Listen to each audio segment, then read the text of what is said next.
பிதாவாகிய கடவுளிடமிருந்தும் குமாரனாகிய கிறிஸ்து இயேசுவிடமிருந்தும் உங்களுக்கு கிருபையும் சமாதானமும் உண்டாவதாக. ஆண்டவராகிய இயேசு கிறிஸ்துவின் நல்ல நாமத்திலே இந்த நித்திய வெளிச்சம் தொலைக்காட்சி வழியாக ஆண்டவருடைய வார்த்தையை கேட்டுக்கொண்டிருக்கிற உங்கள் யாவருக்கும் என்னுடைய அன்பான வணக்கத்தை, வாழ்த்துக்களை நான் தெரிவித்துக் கொள்கிறேன். இந்த நாளிலும் ஆண்டவர் நமக்கு தருகிற வார்த்தையை நாம் சிந்தனை செய்வோம். ஆண்டவர் நமக்கு உதவி செய்வாராக. இன்றைக்கு நான் தெரிந்து கொண்ட வேத வசனம் ஏசாயா தீர்க்கதரிசியின் புத்தகம் 44வது அதிகாரம், அதனுடைய 21வது வசனத்தை நான் தெரிவு செய்கிறேன். ஏசாயா 44வது அதிகாரம், அதனுடைய 21வது வசனம். யாக்கோபே, இஸ்ரவேலே, இவைகளை நினை, நீ என் தாசன், நான் உன்னை உருவாக்கினேன். நீ என் தாசன், இஸ்ரவேலே, நீ என்னால் மறக்கப்படுவதில்லை. இங்கே ஆண்டவர் இஸ்ரவேல் மக்களை பார்த்து, அல்லது யாக்கோபு என்னும் சந்ததியை பார்த்து அவர் சொல்லுகிற ஒரு வார்த்தை தான், நீ என்னால் மறக்கப்படுவது இல்லை. You have not forgotten of me. You have not forgotten of me. நீ என்னால் மறக்கப்படுவது இல்லை. ஆண்டவர் நம்மை மறக்கிற ஆண்டவர் அல்ல. இந்த உலகத்தில் மனிதன் மறந்து விடுகிறான்.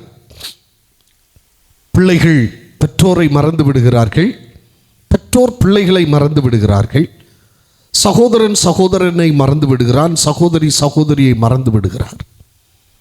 இது இந்த உலகத்தினுடைய இயற்கை.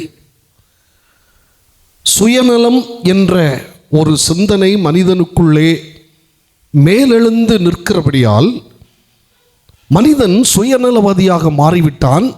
பிறரை குறித்த கரிசனை அற்றவனாய் மனிதன் வாழ்ந்து கொண்டிருக்கிறார். அப்படி பிறரை குறித்த கரிசனை இல்லாத சூழ்நிலையில்தான் மனிதன் மறந்து விடுகிறான். ஆனால் ஆண்டவர் நம்மை மறப்பதில்லை என்று அவர் சொல்லுகிறார். அவர் மறப்பதில்லை என்று சொல்லுவதற்கான காரணத்தை நான் உங்களுக்கு சுட்டிக்காட்ட விரும்புகிறேன். அதற்கு முன்பு இன்னொரு வசனத்தை நான் உங்களுக்கு நினைப்பூட்ட விரும்புகிறேன். ஏசாயா தீர்க்கதரிசியின் புத்தகம் 49வது அதிகாரத்தின் 14 மற்றும் 15 வசனங்களை நான் உங்களுக்கு சுட்டிக்காட்டுகிறேன். ஏசாயா 49வது அதிகாரம் 14 15 வசனங்கள். சீயோனோ, கர்த்தர் என்னை கைவிட்டார், ஆண்டவர் என்னை மறந்தார் என்று சொல்லுகிறாள். ஸ்திரீயானவள் தன் கர்ப்பத்தின் பிள்ளைக்கு இறங்காமல் தன் பாலகனை மறப்பாளோ? அவர்கள் மறந்தாலும் நான் உன்னை மறப்பதில்லை என்று ஆண்டவர் இங்கே சொல்லியிருக்கிறதை நாம் படிக்கிறோம். ஸ்திரீயானவள் தன் கர்ப்பத்தின் பிள்ளைக்கு இறங்காமல் தன் பாலகனை ஒருவேளை மறந்தாலும் கூட நான் மறப்பதில்லை, உன்னை மறப்பதில்லை என்று ஆண்டவர் இங்கே சொல்லுவதை நாம் கவனிக்கிறோம். ஏன் ஆண்டவர் மறப்பதில்லை? இந்த 44வது அதிகாரத்தின் 21வது வசனத்திலே நாம் இப்படி படித்தோம். யாக்கோபே, இஸ்ரவேலே, இவைகளை நினை, நீ என் தாசன், நான் உன்னை உருவாக்கினேன். நீ என் தாசன், நீ என்னால் மறக்கப்படுவதில்லை. கடவுள் ஏன் மறப்பதில்லை என்றால், அவரே சொல்லுகிறார், நான் உன்னை உருவாக்கினேன், நான் உன்னை உருவாக்கினேன். நீ என்னால் உருவாக்கப்பட்டவன், நீ என்னால் உருவாக்கப்பட்டாய். You are created by me. ஆண்டவர் சொல்லுகிறார், நீ என்னால் உருவாக்கப்பட்டாய், நான் தான் உன்னை உருவாக்கினேன். அப்படி என்றால் உன்னை உருவாக்கின அந்த சிருஷ்டிகர் நான் எப்படி உன்னை மறப்பேன்? ஏனென்றால் நீ என்னுடைய கரத்தின் கிரியை, ஆண்டவர் சொல்லுகிறார், நீ என்னுடைய கரத்தின் கிரியை, நானே உன்னை உருவாக்கினேன், நான் உன்னை உருவாக்கினபடியால் நான் உன்னை மறப்பதில்லை என்று ஆண்டவர் சொல்லுகிறார். நம்மை ஆண்டவர் உருவாக்கினபடியால் நாம் யாராய் இருக்கிறோமாம்? ஆண்டவருடைய தாசன் என்று சொல்லுகிறார். தாசன் என்றால் அடியவன். நாம் ஆண்டவருடைய அடியவர்கள், அவருக்கு சொந்தமானவர்கள், அவருக்கு சொந்தமானவர்கள். ஆகவே ஆண்டவர் நம்மை மறப்பதில்லை. இந்த ஆண்டவர் நம்மை எப்படி உருவாக்கினார்? ஆதியாகம புத்தகத்திலே நாம் படிக்கிற போது அங்கே நாம் கண்டுகொள்கிறோம், அவருடைய சாயலில் நம்மை ஆண்டவர் உருவாக்கினார். அவருடைய சாயலில் நாம் உருவாக்கப்பட்டோம். அப்படியானால் ஆண்டவரை இந்த உலகத்திலே வெளிப்படுத்த வேண்டிய ஒரு சிருஷ்டி எது என்றால் அது மனிதன். மனிதன் கடவுளுடைய சாயலிலே உருவாக்கப்பட்டவன். அவன் கடவுளை உலகத்திற்கு வெளிப்படுத்த வேண்டியவன். அப்படி கடவுளை வெளிப்படுத்த வேண்டிய மனிதனை அவர் மறப்பாரோ? அவர் சொல்லுகிறார், நான் உன்னை உருவாக்கினேன், நான் உன்னை மறப்பதில்லை. இன்னொரு வசனத்தை நான் உங்களுக்கு சொல்ல விரும்புகிறேன். அது இன்னும் கொஞ்சம் ஆழமாய் அது சொல்லப்பட்டிருக்கிறது. ஏசாயா தீர்க்கதரிசன புத்தகம் 43வது அதிகாரம் அதனுடைய 1வது வசனம் நான் படிக்கிறேன். இப்போதும் யாக்கோபே, உன்னை சிருஷ்டித்தவரும் இஸ்ரவேலே உன்னை உருவாக்கினவருமாகிய கர்த்தர் சொல்லுகிறதாவது, பயப்படாதே, உன்னை மீட்டு கொண்டேன், உன்னை பெயர் சொல்லி அழைத்தேன், நீ என்னுடையவன். ஆண்டவர் சொல்லுகிறார், யூ ஆர் மைன், நீ என்னுடையவன், நான் உன்னை உருவாக்கினேன், நான் உன்னை சிருஷ்டித்தேன், நான் உன்னை மீட்டு கொண்டேன், உன்னை பெயர் சொல்லி அழைத்தேன், நீ என்னுடையவன், நீ எனக்கு சொந்தமானவன், நீ எனக்கு சொந்தமானவனாய் இருக்கிறபடியால், நீ என்னுடையவனாய் இருக்கிறபடியால் நான் உன்னை மறப்பதில்லை என்று ஆண்டவர் சொல்லுவதை நாம் இங்கே கவனிக்கின்றோம்.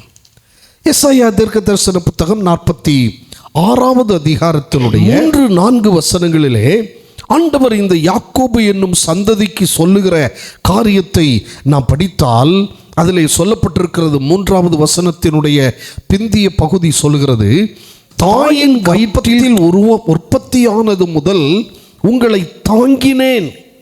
4வது வசனம் சொல்கிறது, உங்கள் முதிர் வயது வரைக்கும் நான் அப்படி செய்வேன், நரை வயது மட்டும் நான் உங்களை தாங்குவேன், நான் அப்படி செய்து வந்தேன், இனிமேலும் நான் ஏந்துவேன், நான் சுமப்பேன், தப்புவிப்பேன் என்று ஆண்டவர் சொல்லுகிறார். எனக்கு அருமையான கர்த்தருடைய பிள்ளைகளே, பல வேளைகளில் நாம் அங்கலாய்த்துக் கொள்ளுகிறோம்.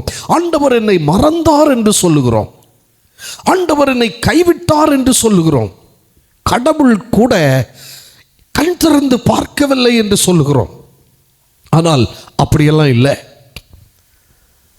சங்கீதாசிரியர் சொல்லும்போது சொல்கிறார், இஸ்ரவேலை காக்கிறவர் உறங்குகிறதும் இல்லை, தூங்குகிறதும் இல்லை. அவர் எப்பொழுதும் விழிப்புள்ளவராயிருந்து நம்மேல் நோக்கமாயிருக்கிறார், நம்மேல் கண்ணோக்கமாயிருக்கிறார். நம்மை காண்கிற கர்த்தர் அவர். ஒருபோதும் அவர் நம்மை மறப்பதில்லை. இன்னொரு வசனம் சொல்லுகிறது, ஏசாயா தீர்க்கதரிசன புத்தகம் 49ஆம் அதிகாரத்தின் 16வது வசனம், இதோ என் உள்ளங்கைகளில் உன்னை வரைந்திருக்கிறேன், உன் மதில்கள் எப்போதும் என் முன் இருக்கிறது. ஆண்டவர் சொல்லுகிறார், என்னுடைய உள்ளங்கைகளிலே நான் உன்னை வரைந்திருக்கிறேன். எப்பொழுதெல்லாம் ஆண்டவர் தன்னுடைய உள்ளங்கையை உற்று பார்க்கிறாரோ அப்பொழுதெல்லாம் நம்முடைய முகம் அவருக்கு தெரியும். அப்படி இருக்க அவர் எப்படி மறப்பார்? அவர் மறப்பதில்லை. அவர் சொல்லுகிறார், நான் உன்னை மறப்பதில்லை, நீ என்னால் மறக்கப்படுவதில்லை. இந்த உலகத்திலே மனிதர்கள் மறந்து விடலாம், நண்பர்கள் மறந்து விடலாம், உறவுகள் மறந்து விடலாம், உடன்பிறப்புகளும் மறந்து விடலாம். ஆனால் நம்மை மறவாத ஒருவர் நம்மோடு இருக்கிறார். அவர் நம் ஆண்டவர், அவர் நம் கர்த்தர், நம்மை உருவாக்கினவர். நாம் துணை என நயந்தூரை சொன்னவர், நாம் துணை என நயந்தூரை சொன்னவர் நட்டாற்றில் விட்டாரையா, தனியனை நட்டாற்றில் விட்டாரையா. தனியனுக்கு ஆதாரம் நீர்தான் ஐயா, என் துறையே ஆதாரம் நீர்தான் ஐயா. ஆண்டவர் நமக்கு ஆதாரம், ஆண்டவர் நமக்கு துணையானவர். ஆண்டவர் நம்மை மறப்பதில்லை, ஒருபோதும் மறப்பதில்லை. சூழ்நிலைகள் மாறலாம், சூழ்நிலைகள் எதுவாக இருந்தாலும் கர்த்தர் நம்மோடு இருக்கிறார். அவர் நம்மை மறப்பதே இல்லை. வேத புத்தகம் தெள்ளத் தெளிவாக சொல்லுகிறது. வேத புத்தகத்திலிருந்து 2 மனிதர்களை வேகமாய் நான் உங்களுக்கு சொல்ல விரும்புகிறேன். முதலாவது நான் சொல்ல விரும்புகிற ஒரு மனிதர் யோசேப்பு. ஆதியாகம புத்தகம் 37ஆம் அதிகாரத்திலே நாம் படித்தால், இந்த யோசேப்பு யாக்கோபுடைய மகன், யாக்கோபுடைய புத்திரன். இந்த யோசேப்பினுடைய சகோதரர்கள் இந்த யோசேப்பை பகைத்தார்கள். 37ஆம் அதிகாரத்திலே நாம் படித்தால் அதை கண்டுகொள்ள முடியும். யோசேப்பினுடைய சகோதரர்கள் எல்லாம் இந்த யோசேப்பை பகைத்தார்கள். அவனை மறக்கிறார்கள். சொந்த சகோதரன் அவனுக்கு விரோதமாக சில வஞ்சக திட்டங்களை தீட்டுகிறார்கள். எப்படி இவனை வீழ்த்தலாம்? சம்பவம் என்னவென்றால், யோசேப்பு சொப்பனம் காண்கிறார். அந்த சொப்பனத்திலே இந்த சகோதரர்கள் எல்லாம் யோசேப்பை வணங்குவது போல ஒரு சித்தரிப்பல்ல, அது கடவுள் கொடுத்த தரிசனம். இந்த சகோதரர்கள் தவறாய் அதை புரிந்து கொள்ளுகிறார்கள். ஆனால் பிற்காலத்திலே நடக்கப் போகிற ஒரு செய்தியை ஆண்டவர் முன்கூட்டியே யோசேப்புக்கு தரிசனத்திலே தெரியப்படுத்துகிறார். அதை யோசேப்பு சகோதரர்களுக்கு அறிவிக்கிறார். ஆனால் சகோதரர்கள் அதை தவறாய் புரிந்து கொண்டு யோசேப்பை பகைத்தார்கள். யோசேப்பை குழியிலே தூக்கி போட்டார்கள். ஆதியாகமம் 37ஆம் அதிகாரத்தினுடைய 23-24 வசனங்களை நாம் படித்து பார்த்தால், அங்கே தண்ணீர் இல்லாத ஒரு வெறும் குழி. அந்த தண்ணீர் இல்லாத வெறும் குழியிலே அவனை தூக்கி போடுகிறார்கள். தன் சொந்த சகோதரன் என்பதை, தன் உடன்பிறப்பு என்பதை, தன் சொந்த இரத்தம் என்பதை இந்த சகோதரர்கள் மறந்து விட்டார்கள். The Lord be with him. ஆண்டவர் அவனோடு கூட இருந்தார். The Lord was with him. யோசேப்போடு கூட கர்த்தர் இருந்தார். ஏனென்றால் அவர் அவனை உருவாக்கினவர், அவருடைய சாயலிலே உருவாக்கினவர். கர்த்தர் யோசேப்பை மறக்கவில்லை. இந்த போத்திபாருடைய வீட்டிலும் அவனுக்கு பிரச்சனை வருகிறது. அவனுடைய அடுத்த நிலையை நீங்கள் கவனித்தால் 39ஆம் அதிகாரத்தின் 20வது வசனத்தை நான் படிக்கிற போது அங்கே கண்டுகொள்கிறோம். அவனை சிறைச்சாலையிலே ஒப்புவித்தான். குழியிலே போடப்பட்ட யோசேப்பு இஸ்மவேலரிடத்திலே விற்கப்பட்டு போத்திபாருடைய இல்லத்திலே மீண்டும் மறுவிலைக்கு விற்கப்பட்டு போத்திபார் மூலமாய் இப்பொழுது சிறைச்சாலைக்கு வந்து சேருகிறான். இங்கும் கர்த்தர் யோசேப்போடே இருந்தார். அந்த 39வது அதிகாரத்தினுடைய 21 மற்றும் 23 வசனங்களை நாம் படிக்கிற போது அங்கே காண்கிறோம். 21ஆம் வசனம் சொல்கிறது, கர்த்தரோ யோசேப்போடே இருந்து அவன் மேல் கிருபை வைத்து என்று சொல்லுகிறார். 23வது வசனத்திலே கர்த்தர் அவனோட இருந்தபடியினாலும் என்று வருகிறது. அப்ப ஆண்டவர் இந்த சூழ்நிலைகளிலெல்லாம் அவனை மறக்கவில்லை. நம்முடைய வாழ்விலே ஒருவேளை பாடுகள் வரலாம், வேதனை வரலாம், கஷ்டங்கள் வரலாம், நெருக்கங்கள் வரலாம், விலை பேசப்படுகிற நிலையும் வரலாம், விற்கப்படுகிற நிலையும் வரலாம். பட்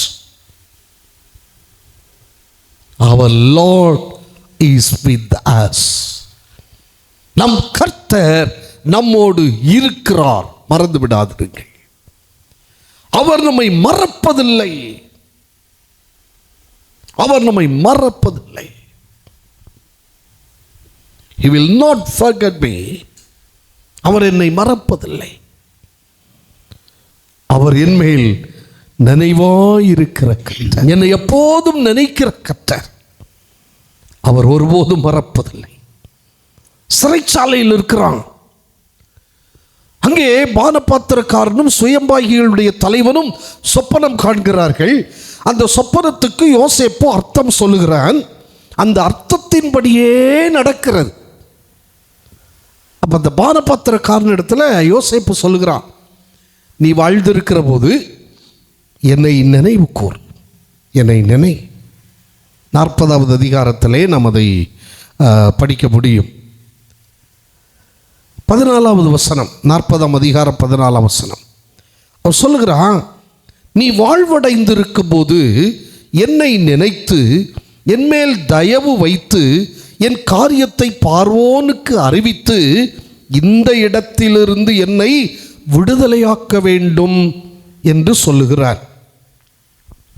இந்த பானபாத்திரக்காரனும் ஓகே சொல்லுகிறான், சரி என்று சொல்லுகிறான். ஆனால் வேதம் சொல்லுகிறது, 40வது அதிகாரத்தின் 23ஆம் வசனம் சொல்லுகிறது, ஆனாலும் பானபாத்திரக்காரனின் தலைவன் யோசேப்பை நினையாமல் அவனை மறந்து விட்டான். யோசேப்பால் நன்மை பெற்றவன், யோசேப்பால் தயை பெற்றவன் யோசேப்பை மறந்து விட்டான். ஒருவேளை யார் மறந்தாலும் நம்மால் நன்மை பெற்றவர்கள் நம்மை மறக்கிற போது அது நம்மால் பொறுத்து கொள்ள முடியாது. இங்கே அப்படித்தான் யோசேப்பால் நன்மை பெற்ற பானபாத்திரக்காரனுடைய தலைவன் யோசேப்பை மறந்து விட்டான். எவ்வளவு பெரிய வேதனை யோசேப்புக்கு. பட் கர்த்தர் யோசேப்போடே இருந்தார். கர்த்தர் யோசேப்பை மறக்கவில்லை. 41ஆம் அதிகாரத்தை நீங்கள் பார்த்தா யோசேப்புடைய உயர்வு அங்கே சொல்லப்பட்டிருக்கிறது. யோசேப்புடைய உயர்வு. இந்த பார்வோன், எகிப்தினுடைய ராஜா பார்வோன், அவன் சொல்றான், அவனை தீவிரமாய் உடனே கூட்டிடுவாங்க அப்படிங்கிறான். உடனே கூட்டிடுவாங்க. பார்வோன் யோசேப்பை அழைப்பித்தான். அவனை தீவிரமாய் காவல் கிடங்கிலிருந்து கொண்டு வந்தார்கள். அவன் சவரம் பண்ணி கொண்டு வேறு வஸ்திரம் தரித்து பார்வோனிடத்தில் வந்தான். எனக்கு அன்பான ஆண்டவருடைய பிள்ளைகளே, ஆண்டவர் உங்களை மறப்பதில்லை. ஒரு நாள் நீங்கள் நிற்க வேண்டிய இடத்திலே ஆண்டவர் உங்களை கொண்டு நிறுத்துவார். அதுவரைக்கும் பாடுகள் உங்களை பிடமிடும். பாடுகளும் நெருக்கங்களும் நிந்தைகளும் அவமானங்களும் உங்களை புடமிடலாம். ஆனால் நாள் ஒன்று வரும், அதுவரைக்கும் கர்த்தர் உங்களை மறப்பதே இல்லை. அந்த நாளுக்காக அவர் காத்திருக்கிறார். உங்களை உயர்த்தும்படி, உங்களை மேன்மைப்படுத்தும்படி, உங்களை தப்புவிக்கும்படி, உங்களை விடுவிக்கும்படி, உங்களை ஆசீர்வதிக்கும்படி கர்த்தர் நினைவாயிருக்கிறார். ஏற்ற வேளை வரும்போது உங்கள் மேல் நினைவாயிருக்கிற கர்த்தர், உங்களை மறவாதிருக்கிற கர்த்தர் உங்களை உயர்த்துவார். ஆகவேதான் வேதம் சொல்லுகிறது, ஏற்ற காலத்தில் அவர் உங்களை உயர்த்தும்படிக்கு அவருடைய பலத்த கைக்குள், பலத்த கரத்திற்குள் அடங்கியிருங்கள். பொறுமையாயிருங்கள், பொறுமையாயிருங்கள். உயர்வு வருகிற வேளை கர்த்தர் நிச்சயமாய் உயர்த்துவார். விடுதலை வருகிற வேளை கர்த்தர் நிச்சயமாய் விடுவிப்பார். கலங்காதே, திகையாதே. யார் உன்னை மறந்தாலும் கர்த்தர் உன்னை மறப்பதில்லை. ஸ்திரீயானவள் தன் கர்ப்பத்தின் பாலகனுக்கு இறங்காமல் தன் பாலகனை மறப்பாளோ? அவர்கள் மறந்தாலும் நான் உன்னை மறப்பதில்லை. ஆண்டவர் சொல்லுகிற வார்த்தை. எனக்கு அன்பான ஆண்டவருடைய பிள்ளைகளே, இன்னொரு மனிதனை நான் உங்களுக்கு சொல்லட்டும். அது தாவீது.